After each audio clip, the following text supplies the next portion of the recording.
Are you sound people happy? Okay. Well, why don't we start, presumably slowly. As we prepared to move to Australia, I realized that below the surface level, I didn't know that much about our Commonwealth siblings in the Southern Hemisphere. I knew the stereotypical stuff, like that it was filled with crazy animals, like snakes, spiders, koalas, crickets, kangaroos, and cockroaches. We also knew of the endless white sandy beaches and crystal clear water, and that they were, quite frankly, surfing obsessed. We would soon also learn that they were obsessed with coffee and beer, and pies and coffee. But as time progressed, we got to know the real Australia. We learned that it was a place of culture and sophistication across all aspects of society. We learned that it was a place of fancy feeds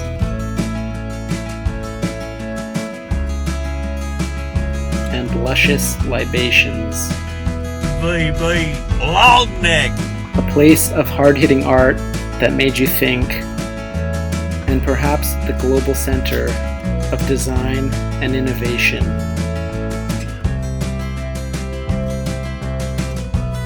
Australians are proud of their culture and their unique way of life. It is a place where they play rugby league, not rugby union, but confusingly call it footy. A place where this is a term of endearment and affection, usually. A place where they drank sleeves, not pints, and sleeves were called schooners, and flights were called paddles, and Burger King Hungry Jacks. A place where they put beetroot on burgers and called rotisserie chickens chooks. It was a place where ketchup was tomato sauce and tomato sauce was tomato sauce, where fries were chips and chips were also chips. This was my second time living abroad, and my time in Australia reinforced the notion that living abroad and traveling abroad were two very different beasts. It was far from being all sunshines and rainbows. Expectation and reality are two very different things. Especially in the age of social media, it can be hard to be honest. You might want to show off the white sandy beaches, but don't forget the burned out white BMW. So, as I was saying about sunshines and rainbows, first of all, I couldn't even see the ocean from my balcony and I had to walk 5 minutes. Secondly, we were living in some small blue-collar suburb, not somewhere cool like Melbourne or beautiful like Sydney.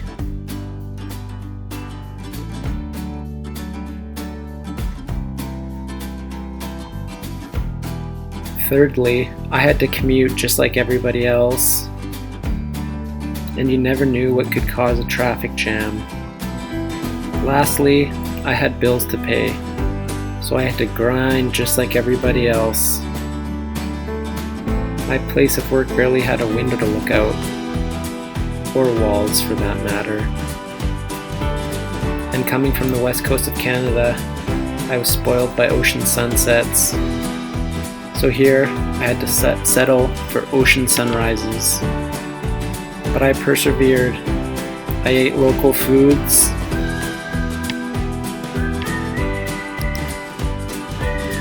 And drank what the locals drank.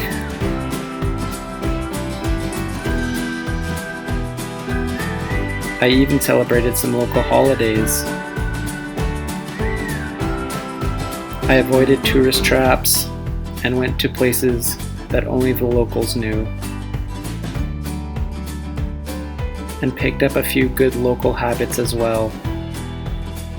There's nothing more Australian than going to the local pub for a schooner of beer, entering a chook raffle, and having a slap at the pokies.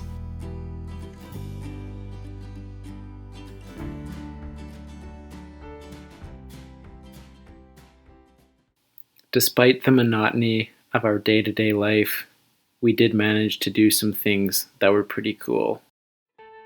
We spent time in Sydney, and yes, I know, but we only have so many recognizable landmarks. And Melbourne.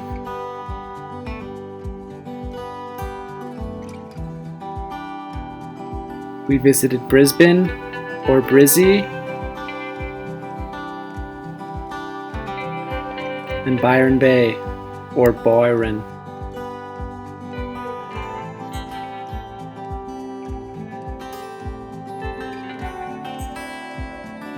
We drove up to Noosa and flew down to New Zealand.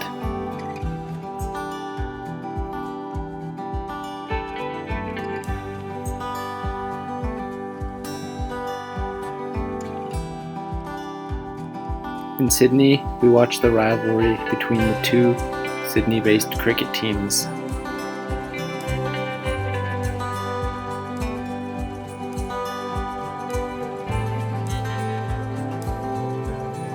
I also watched an AFL, or Aussie Rules football game. It's what I imagine Quidditch would look like if played on foot.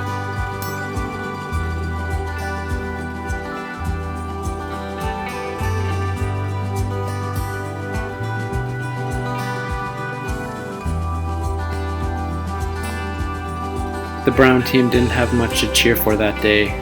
They performed about as well as you'd expect a team wearing brown jerseys. In Melbourne, we watched NRL,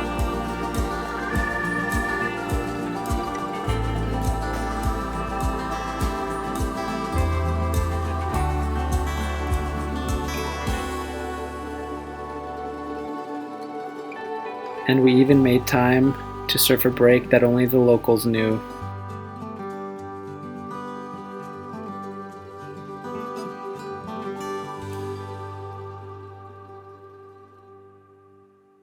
When two Canadian friends flew over, we took a week off and went on a road trip, packing only the essentials.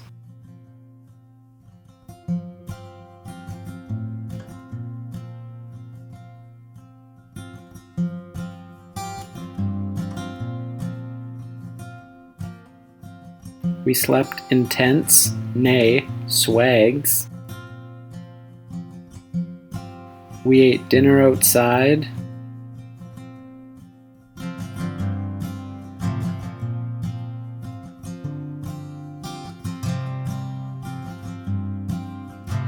And had our usual beers by the fire.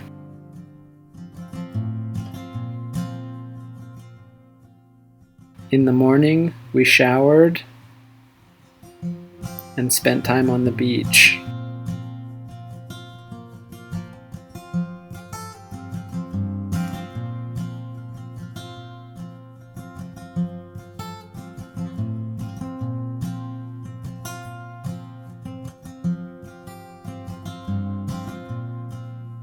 Then it was more food, more beers, more stories, and more sunsets.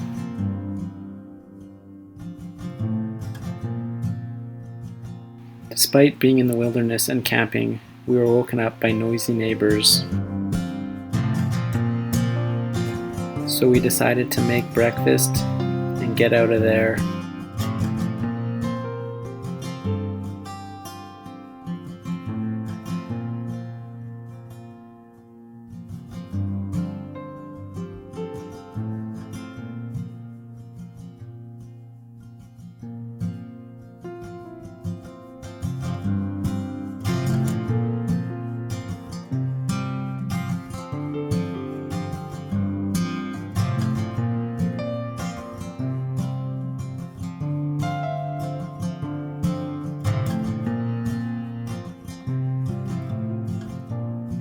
We watched cute kangaroos.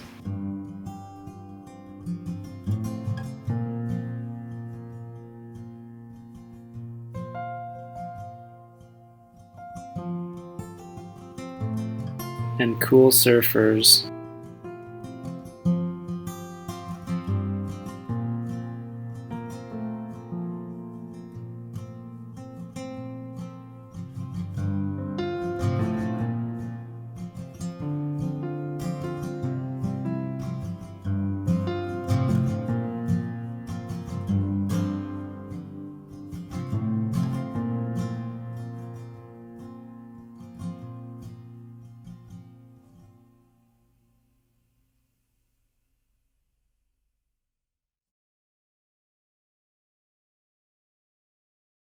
After almost 3 years of the stress of COVID, I arrived in Australia a broken man.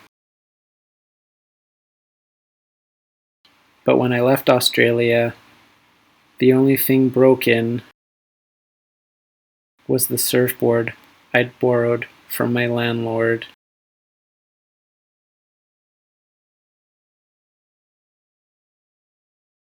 And when it was time to go, we brought only the basics, nothing gimmicky.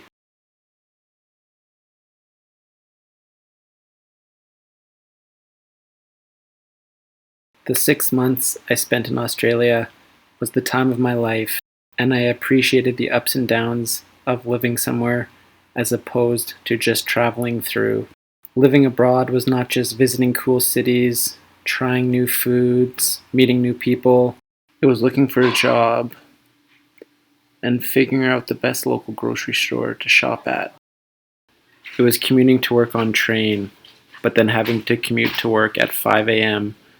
on a rusted out fixie because the trains were closed all weekend for regular scheduled updates. It was walking to the beach barefoot like all the locals, only to end up with massive blisters that stayed there for over a week. It was booking the flight for a weekend getaway on the 12th, but the hotel for the 19th, and having to pay last-minute fees for huge sums of money. It was making a trek to a scenic place, only to forget your camera in your coworker's car, being locked out of your apartment for 5 hours because of an armed, meth-fueled car chase. It was paying a surf photographer a large sum of money to come out in the water with you for 1 hour, only to prove in stunningly high quality detail how bad of a surfer you actually are. So at this point in the rambling monologue, you might be wondering, what's the moral to this story? And honestly, I don't have an answer for you. I'm 11 episodes in and never thought I'd make it this far. But if I had to say something, it would probably be this. Life is short, and there's no guarantees that it won't be made shorter. Go after your dreams. Don't be afraid to take risks. When your life falls apart, don't be afraid to put everything in storage and move across the world for 6 months. Don't be afraid to record audio for your video while your wife listens to true crime podcasts in the background. Oh, and as they say in Bill and Ted's Most Excellent Adventure, be excellent to each other.